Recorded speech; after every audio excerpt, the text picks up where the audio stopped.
That James Whale, the host that reaches parts other hosts can't reach.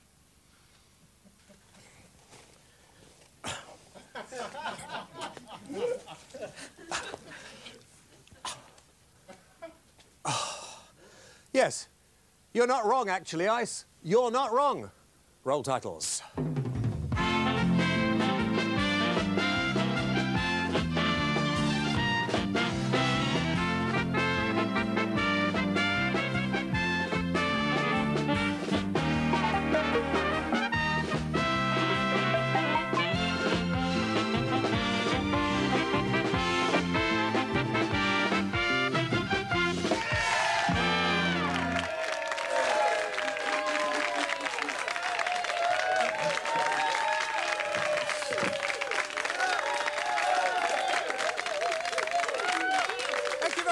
Ladies and gentlemen, welcome. A very warm welcome. This late Friday night, Saturday morning. Nice to see you. Nice to see you very much indeed. Michael, I know upset we have the programme directed by the incredible Mr. Mansfield tonight, who I can only just hear in the bottom of a deep well. He can hardly be heard. But never mind, it's sort of like a mumble. I quite like you to be mumbling in my ear, particularly when I think of the things you do, you know, with sort of pointing and all that sort of thing up there. Are you well anyway?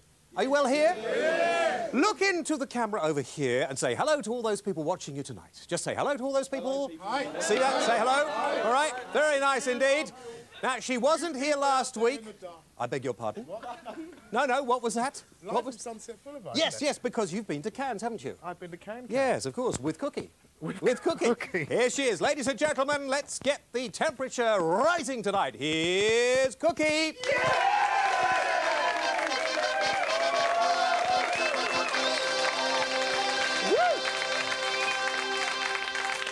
Was he rough? Oh, he's gorgeous. Is he? Yeah, he's just right. He's just right. Okay. Yes, and you lay out in the sun? I've got to be careful what I say, I'm afraid. You have. I see. Why are we whispering tonight? I don't mind whispering. Yes, Mrs. Bamigboye's watching. Oh, right. Oh, OK. I was there too. I wasn't. I didn't get an invitation. He's lovely, though. He's very good holiday companion. He's very good. All right. Shall we get on with the... Yes. What are you doing? Just put that down. Yes, please. Whatever you like. Yes, OK. The winner from a couple of weeks ago, Tina Pearson from Wellingborough in Northamptonshire. Well done, Tina. Thank you. And tonight, your chance to win a marvellous holiday, either in the Mediterranean or the Canaries, and you can go to places that maybe Kooki and Baz didn't go to. And all you have to do to have a chance of winning that 1 week's holiday for two people is answer this simple question.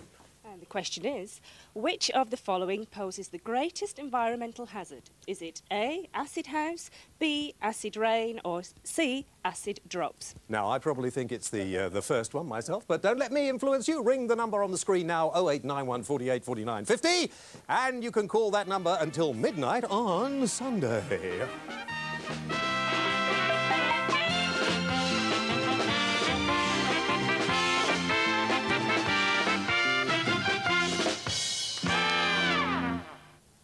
Now, my first guests are a Sheffield-based animal-free circus and theatre, circus theatre. I must stress the word theatre, with an environmental message and a taste for adventure, as you will notice. Please would you welcome Swamp Circus Theatre!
Now, just let that be a lesson. You do not swim in the sea this summer. Please, would you welcome the artistic director, boss, the whole kit and caboodle, Not Brett a boss Jackson. so much. Hey! Thank you. Now, Brett, the first thing that I worries me slightly is all the animals you put out of business now. What happened to them all? I mean, or did you never had any animals anyway? No, we've never had any animals. We're definitely animal-free modern circus, a pop circus if you like. We make music and fresh theatre for today. That's old-fashioned, all that business with the animals. Is it? Yes. Do you do it in a tent? You can watch it on telly these days. You don't need the tents. Yeah, we have our own big top, and we're touring this summer. We start off in Sheffield with a big animal rights festival on the 17th of June. Then we go to Glastonbury, which is a big pop festival, Greenpeace. Hopefully not. Hopefully there's a bit of sunshine. And then we go up to Scotland, tour Scotland, over to Ireland, down to London, then over to France. Now, there will be people, and there always are when we do things on the show, people writing and say, how could I be involved in that? How could I get to work in the circus? Now, you hear of people running away to the circus in the stories. Do people come and join you? They come up to the tent and say, listen? Go to the circus, yeah. It's a good idea. I did it. It was great. And you teach them how to do this stuff? Yeah, we actually run a circus school in Sheffield at Green Top. We have a church which is done up with trapeze rigs and high wire and sunken trampolines and pits, and people can do a course there in professional circus skills, in performance skills, in dance, tap dance, ballet, and they can learn to perform circus. Now, finally, because this has a message, and everything you do has a message, we're going to see another piece with some rather interesting and unusual bits and pieces later. Are people sort of standing back because of the environmental message or not? No, I don't think so. I think most of the youth these days are well tuned into the environment and the fact that the future is there and they want to take care of it. It's only the old people who are selfish and couldn't care less anymore. Good. OK, give them a nice round of applause. We'll see more from them later. Thank you. Now, I beg your pardon? Are you sure, Michael? Are you still taking those tablets? Oh, good, OK, because if not, you know, we'll pop out and get you some. Right. Now, we've got a little music, and this is actually, we're listening to them in the rehearsal earlier. If you've been feeling a bit low and you want to sort of wake yourselves up a bit, and maybe if the neighbours next door have been annoying you, turn the telly up for this. Please, would you welcome, with a song called Wild Thing, the incredible Fahrenheit.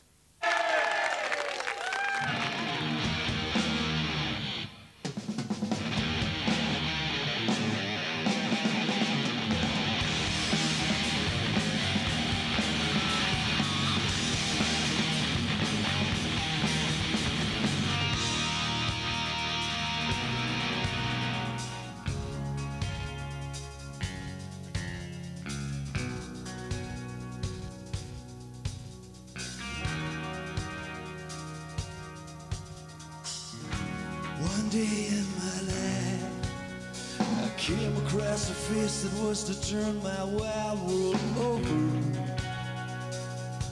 And I don't know why.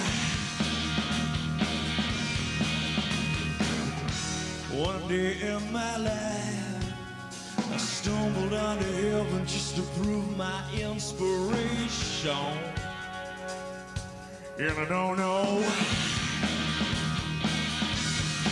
Yes, it's kind of strange to you.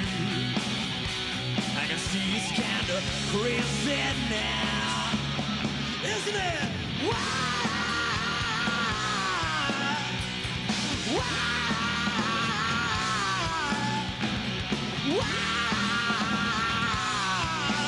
Well, come on!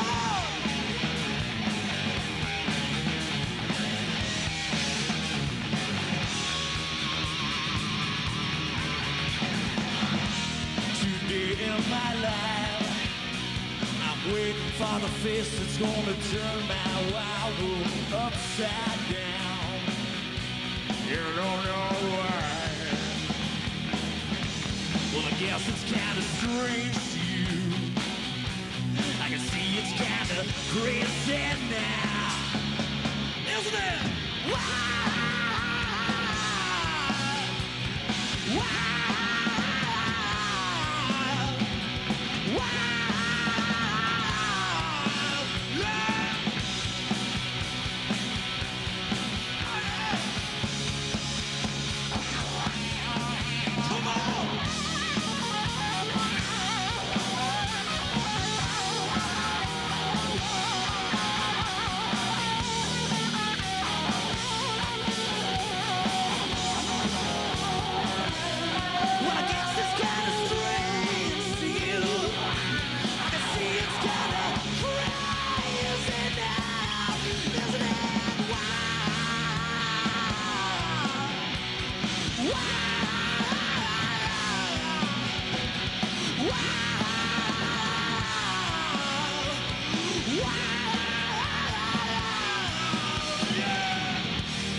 you, the question is, are you hot?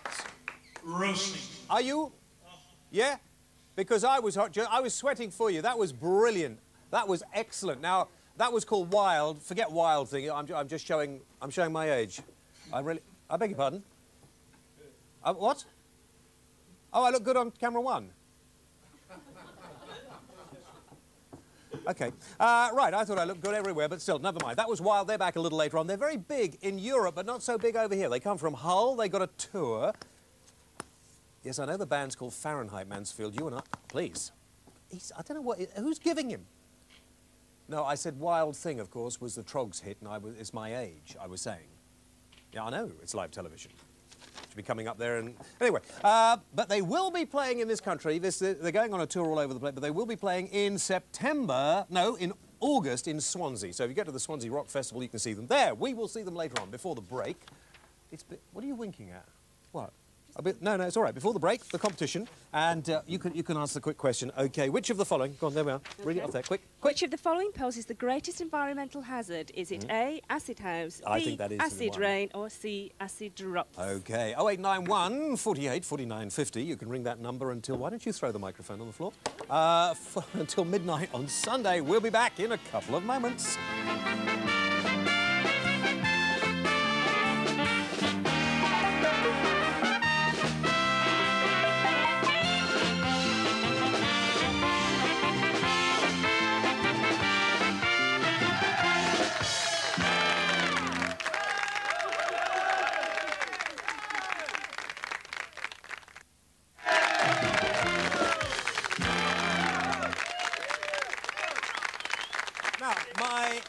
Guests have just fled from Belfast under police escort, having both been beaten up.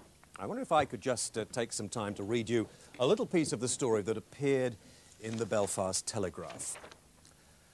Chris and Fran both have HIV. Former nurse Fran was already showing the first signs of developing full-blown AIDS. And Chris believed that he did not have long to live. The couple married just 13 months ago. Last Thursday, in the middle of the bustle of a lunchtime on the Shankill Road, two men hit 34-year-old Fran on the head with a hammer. Fran is sitting beside me. Chris, 33, was dragged into the street from a shop and clubbed with a baseball bat. As they rained blows on the terrified couple, the attackers screamed, "You are unclean AIDS victims, you're dead people if you don't leave." And I thought perhaps we should reflect for a few moments, both Fran and Chris. Chris is on the phone. He isn't very well at the moment. Are you there? Can you hear us, Chris? Hello? Yes, I can hear you. OK. How are you feeling at the moment? Terrible. Are you? Yeah. OK, Fran's here as well. Fran, you actually don't come from Belfast, do you? No, I grew up in Dorset. And you decided to move over there. Do you think that, I mean, people have said they thought maybe these were the paramilitaries. Do you think it's more likely to be just scared people who lived around you, or thick, stupid people, I perhaps should describe them as? Uneducated, I would say. But I think after what they did, they realised that the reason for doing it, well, I mean, it was awful what happened, and for somebody to do that, they needed somebody to stand behind them. So they claimed they were doing it on behalf of one of the paramilitary organisations in Belfast. Chris, you come from Belfast. You wanted, as I said before, to go home and die. Yes. How do you now feel? Do you feel that the people you were brought up with have sort of turned against you and Fran? Yes, I do. I feel extremely bitter about it. I mean, I was born and bred on the Shankill Road, and I lived there virtually all my life until I come to London. I know that you're in hiding now and that you won't actually be... You have no intention of going back, but you must have been in contact maybe with some of your family over there. Have the neighbours shown sympathy towards what happened to you or not? Quite a few neighbours have, but there are also a lot of neighbours who have been the opposite. For instance, the first accused is that the reason being was drugs, but we don't take drugs. And when that fell flat on their faces, they then said it was over a tattoo in a tattoo shop. That was the second excuse. I mean, I'm not sure what the third excuse was. The amount of times that I've been to Belfast, I've always found the people to be more friendly than you would... I mean, to try and make allowances for all the problems that that Northern Ireland has had. I mean, and always to be very in tune with what's going on in the world and far more informed than the sort of yobbos who attacked you. What sort of people did they look like when they came towards you? What were they like? Just ordinary young men in their mid-20s. Obviously, they've got very, very little in the way of brain power. Well, I think so, yeah. I mean, I just find I'm almost speechless, which is unusual, I know, for me, to think that people like this are roaming around, that people over there, probably people who are watching this programme now, know who those, I want to say arseholes, and I think I probably will, are. I mean, why on earth don't they just ring their local constabulary and shop them? They need a long stretch in a psychiatric hospital. They won't involve the police. I mean, they also wrecked our home on the same day. They wrecked your home? They went into Completely, we lost everything, yeah. They didn't steal anything, they just smashed the whole house up. What are you going to... I mean, Chris, what will you do now? I mean, you don't think that you're going to have much more than a couple of years or something? Is that what you think? No, I won't. No, but I certainly won't be returning to Belfast ever again. I mean, and there is a lot of neighbours who are supportive towards this. But the thing is, the people who did this, I mean, we know the names, but for legal reasons I can't mention them now. Because for 8 years they have reigned a sort of tyranny in the estate, and everyone has been absolutely afraid to stand up to them. Are people, because of the peace process, which we all hope will continue, are people now who used to use that as an excuse, Chris, do you think actually finding that they're coming out to be shown for what they really are? Yes. You've hit it right on the head. And not only that, with the ceasefire, they've got nothing better to do. You know the names? You know who they are? Yes, I do, but for legal reasons I can't mention them because my wife and No, I don't want you to mention them here tonight, but I mean, you have informed the authorities, have you? Yeah. They've been charged. They've been charged? Yes. Yes. We're the first people in 8 years to stand up and say, yes, we will go against them in a court of law. What did they say to you when they were attacking you? I mean, they must have been frightened to be hit over the head with a hammer. Yeah. I mean, I mean, that's attempted murder in my book, and a baseball bat. I mean, they should be done for attempted murder and locked up for at least the next 20 years. Did they say anything while they were doing it? Oh, yes, they said they were going to kill us. I mean, as if you don't have enough to deal with at the moment. How are you managing to cope with your condition? Well, at the moment, it's extremely depressing and stressful for us because we actually had to leave with only the clothes we stayed in. And we have got nothing left whatsoever. We built the house up over 5 years, and they destroyed every single thing we had. And now we've got nothing but just ourselves. What are you going to do for the future? Do you think there are other people being treated like this in Belfast? Most definitely, yeah. Fran and Chris, we wish you luck. Thank you for appearing on the AIDS programme we did as well. I hope that didn't lead to this. And I hope that perhaps this will be a little, you know, think about it. There are people who I'm sure still are concerned and worried. But people surely can't be that ignorant anymore. Please may I just say one thing, and that is that now we're back in England, we have a lot of support from a lot of different agencies, and it's quite different over here. People's attitude in general is quite different. And we've been quite well looked after by an organisation called Genesis. Great. Good, and I hope the people who have been involved feel suitably ashamed of themselves. Ladies and gentlemen, Fran and Chris, thank you.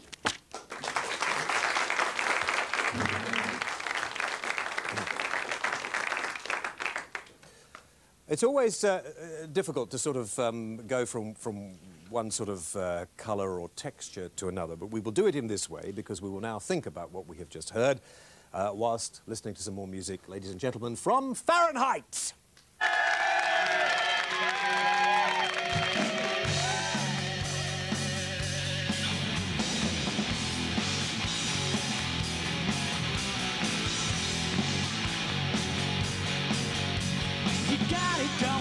She got a message so strong and she's sending it out to all mankind. Thought I'd take a chance, so I asked her for a dance. I felt her body heating up my mind.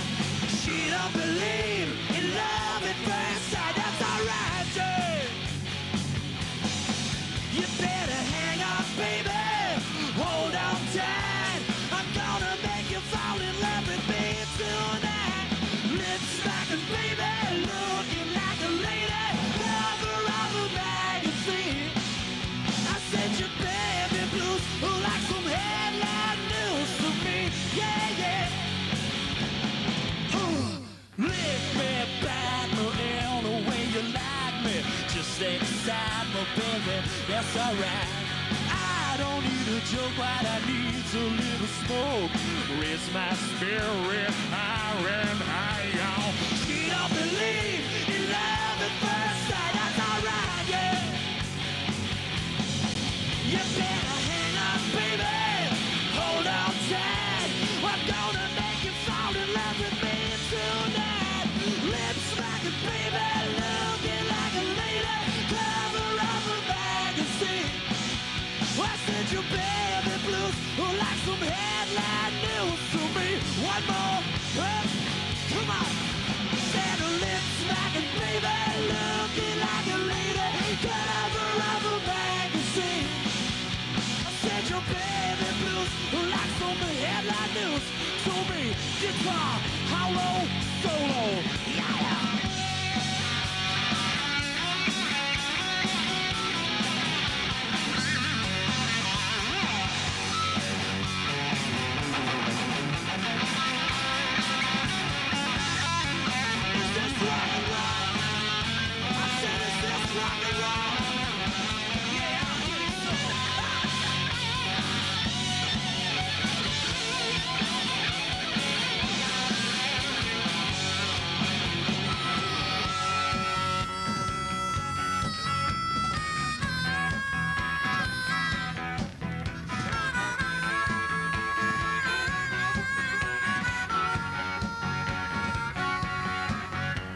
She likes to taste the whiskey, sentiments so frisky.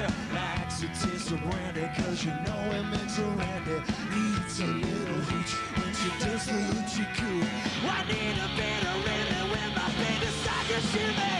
Lips like a baby, looking like a lady, cover of a magazine. I said your baby blues, like some headline news to me. Let's go, let's go. She likes to taste the whiskey, she said it makes her frisky. She likes to taste the brandy, said it makes her randy. Needs a little hooch, that's the hooch you go on with me. Yeah, yeah, yeah, yeah, yeah, yeah, yeah, yeah, yeah. Lips like a baby, looking like a lady, cover of a magazine. I said your baby blues, like some headline news to me. That's all, that's all.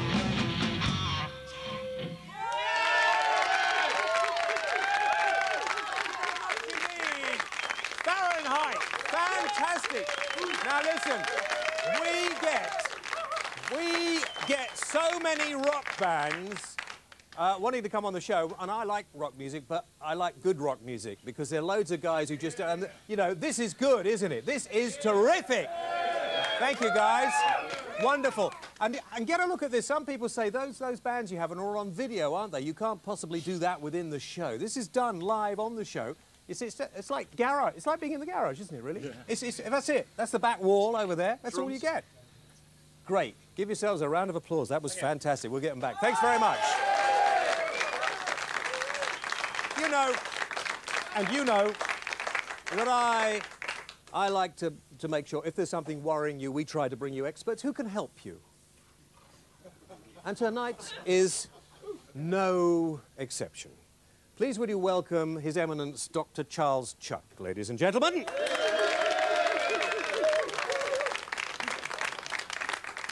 Right, now, Dr. Chuck, it's lovely of you to come in at short notice to do some letters, and we have had a lot of letters. The address, by the way, behind us here, the James Whale Show, MMTV, 5 to 7 Carnaby Street, London, W1. That's, I beg your pardon? I can walk without my stick. Yes. Never mind about that. We've had, of course, we get lots of letters in and problems, and Charlie has agreed to come here and give the benefit of his great wisdom. Great wisdom. Sir, you all right? Are you right? Good, fine. Shall I read these out and then... Fine, okay, right, well. Now, I think it's unfair to laugh at people who do have problems. Dear Charlie, I'm talking about the letter. Dear Charlie, this comes from Peter. He doesn't want his second name read out. He lives in Derby in the Midlands. He says, "Dear Charlie, I look after my granddad's vegetable plots, but I don't know much about fertilising them, and the last lot went bad. Would you be able to help?" From Peter. Yeah, Peter. Before you ask me, I've got all the answers. Yes, good. Kooki pig, 1950, Hampshire, 1:30 in the morning, with a pint of beer in his hand. I studied at the University of Life, and I've got a farming background. My mother was a junkie. My father was a cockerel. And I like chickens. I eat 2 every morning before breakfast. And when my cat Tiddles died, there was a message in that for me.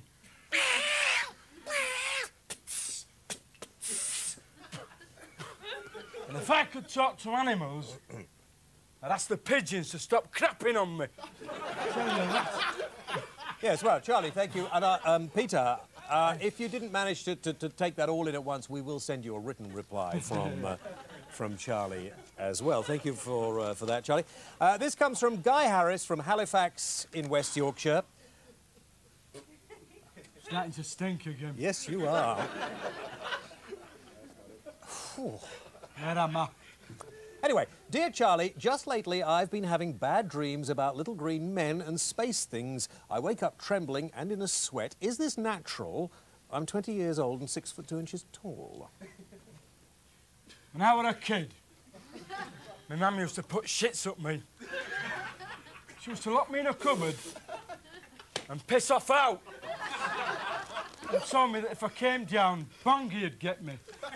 That was one of the ghosts we had. And then there was my granddad's wooden leg. That was something else. It used to tap. Tap, tap, tap. Cheesy pom-pom. Swing your leg pom-pom. Pom-pom, pom-pom. Yeah, fine. Swing your leg pom-pom. Yes, fine. So that answers an awful lot of questions for me. I don't know about you. Anyway, dear Charlie, final letter, one more. Hang on, just 1 minute. What are you doing? Are you all right? I'm just having a laugh, mate. OK. It's your birthday today, isn't it? It is, right. OK. Give him a quick kiss, Cook.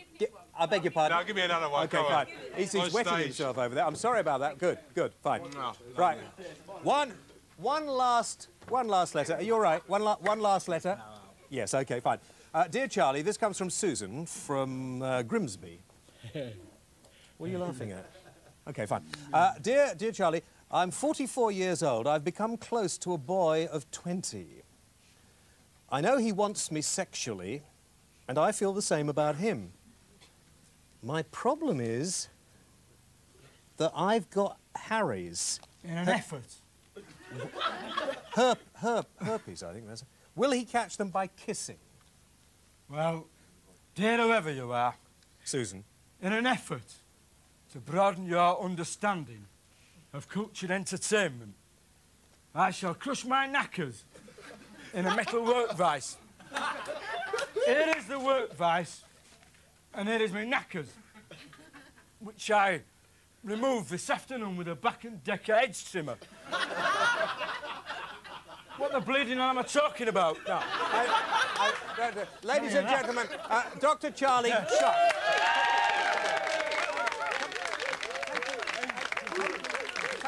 Take him out.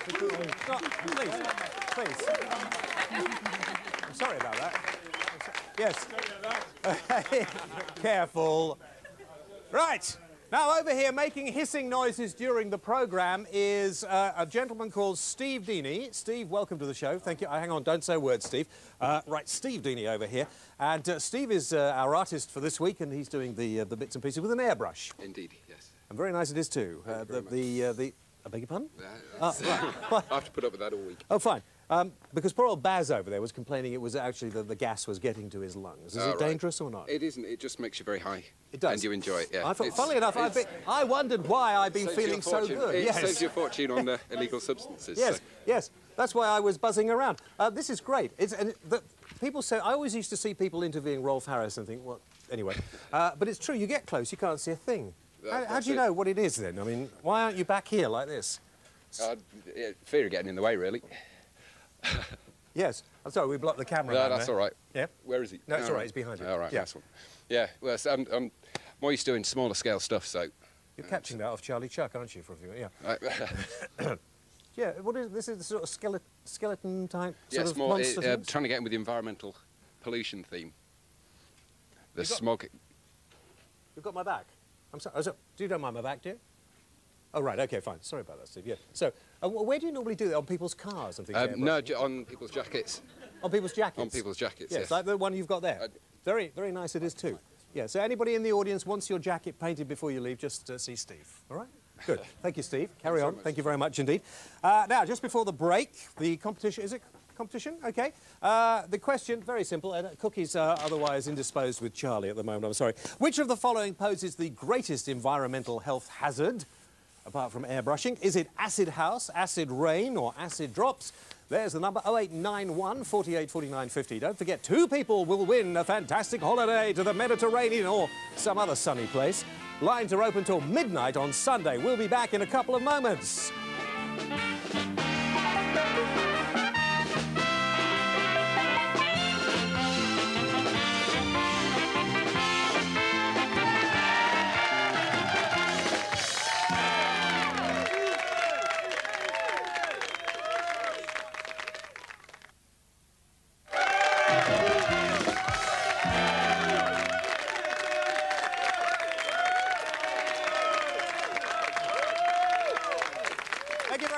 Welcome back.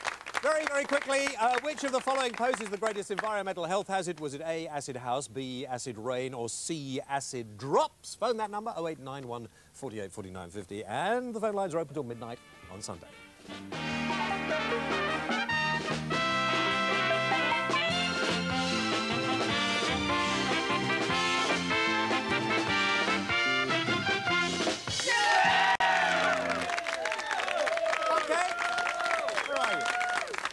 Over here.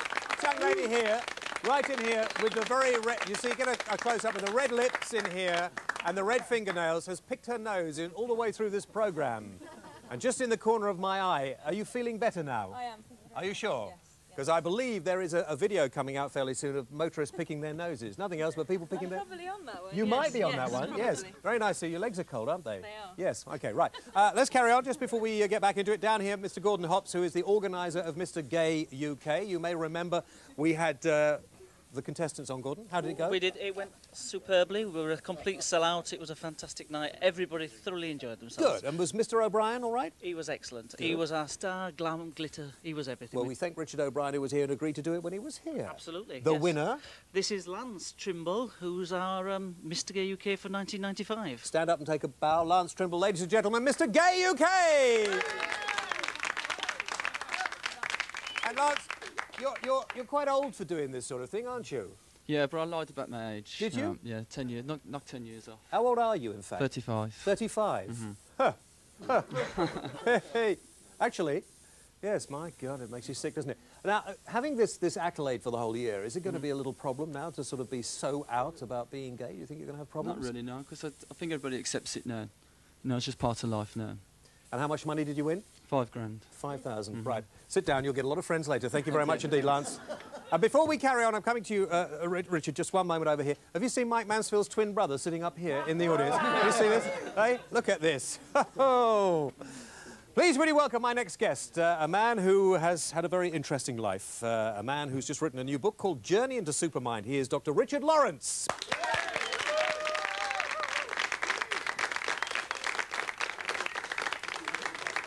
Richard, what is the supermind and why would we want to journey through it?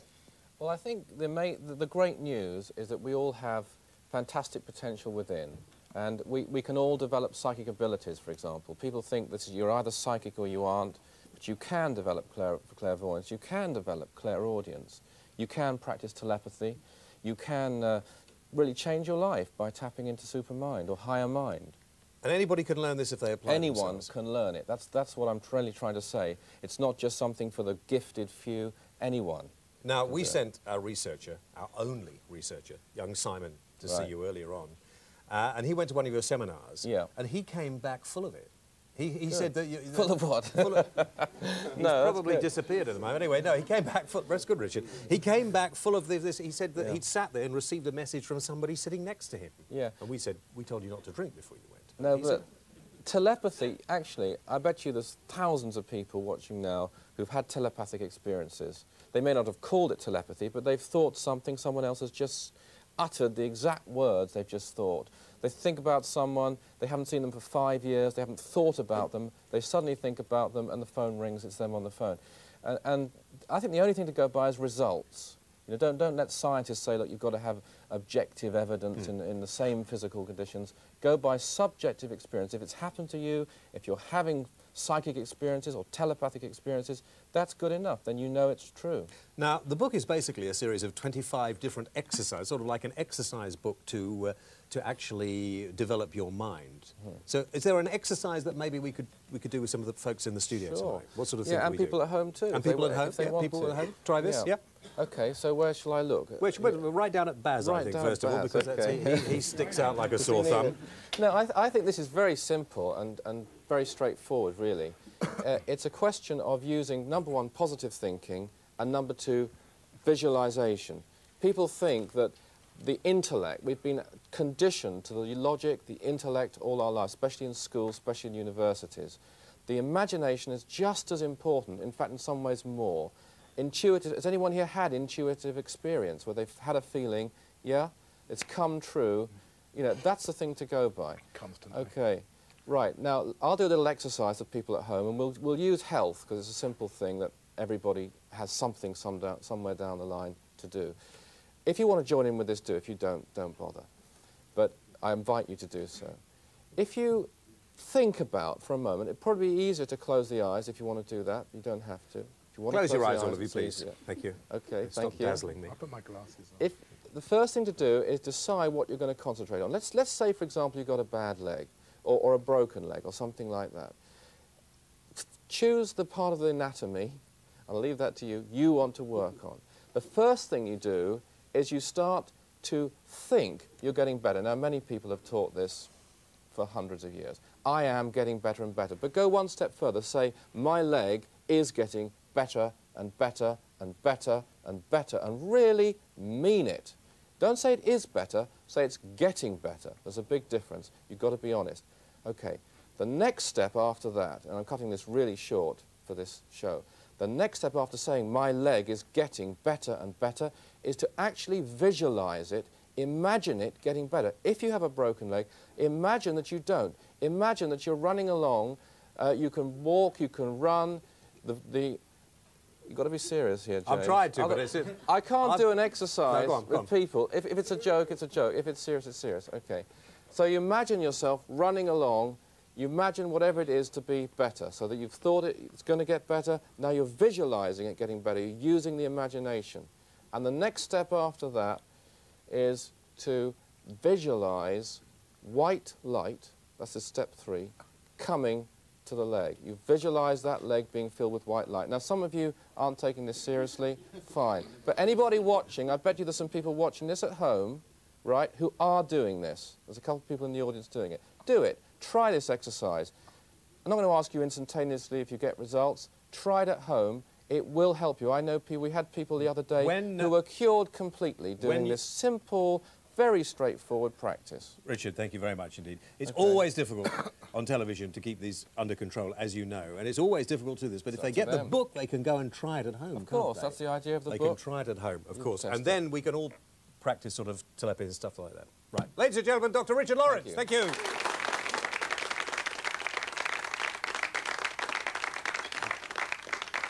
OK, now, some people who haven't sit down and behave yourself. I'm sorry about it. When you mentioned the leg, Richard, and he's sitting here in his wheelchair causing nothing but trouble, I thought he was going to wet himself. But that obviously we've got to go a little longer with him. Now, please would you welcome back Swamp Circus Theatre.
Adjust your clothing, people, please. Tuck everything back where it belongs. Ooh! Oh, please. Okay. Okay, you can look now. Hang on just a moment. Just before we... Yes, okay, you can look. That's okay. How you doing, eh? I'm well, James. Good. How are you? Nice to be back. Well. How was it? Sun, sand, Oh, sea. it was hell. You know, I had to work. And cooking. You know, the problem is one doesn't sleep in Cannes because you kind of, you're up at 8 in the morning, you go to bed at 5 if you're lucky. It seems to me that people don't actually do any... I mean, they go to Cannes, which I thought only lasts for a week, doesn't it? 2 weeks. Oh, it is 2 weeks. It's hard work, James. Oh, of course watching movies and interviewing stars. You don't actually go to the movies, do you? I do. I do. Okay, as we're coming to the end and we're running out of time, but as usual, we've got a film. Have we got a clip of this or not? Yeah, you have. run the Mad clip Dogs and Englishmen. Talk through the clip. Here's the clip. Who does it star? What does it do? Elizabeth Hurley, C. Thomas Howell, directed by a guy called Henry Cole. It's called Mad Dogs and Englishmen. When I used to be a court reporter in Kingston Crown Court, there was a judge called John Ellison who used to say, when a mad dog bites, it should be put down. I don't quite know what his view of this film would be, but it could be put down if it were human. This film is possibly, framed by lousy frame, the worst film you're likely to see this year. If you bother to go and see it. Yeah. Got a package here for Bart Jeffries. The sad thing is that it could have been a great cautionary tale about drugs. I'll give him sign for it. You know, Elizabeth Hurley plays this aristocratic dame who falls in love with this guy, C. Thomas Howell, who's a bicycle messenger. She is high on all sorts of drugs and they fall in love, etc., etc. Here she is. As you can see now. Yeah. But I like Elizabeth Hurley, I might tell you, but she does make some poor choices for movies, and this is one of them. Really? Because until recently, people said, Elizabeth Hurley, she's only famous for being girlfriend. No, to be fair, she has quite a good track record, actually, to be very fair to Elizabeth. Yeah. And I'm sure when going in to do this movie, she didn't think it was going to be the dog that it turns out to be. But it is a dog, and it should be shot. And you don't think it'll be big box office? It couldn't possibly be 4 weddings and a funeral too? Oh, please. A wedding, I'll bury it, yeah. Funeral, you mean? A funeral, yes, sure, sure. OK, so that's not one disappointing. It's a shame. There's a lovely movie that opened last week, by the way, Feast Before Midnight. Lovely for kids. Worth seeing. Feast Before Midnight? Yeah. Who's in it? Christopher Lee. Good film. Set in a kids' school. Very good. OK, good. But Mad Dogs and Englishmen, save your money. Next week. Better movies next week, I might tell you. Better movies next week? Yeah. Next week on the programme, make sure you're here because we have got Mel Mellors and his mind-reading goose on the programme. All right? Thank you very much indeed to everybody. Have a lovely weekend. We also have some very special, very unusual guests and anything could happen from all of us. Good night. Bye-bye.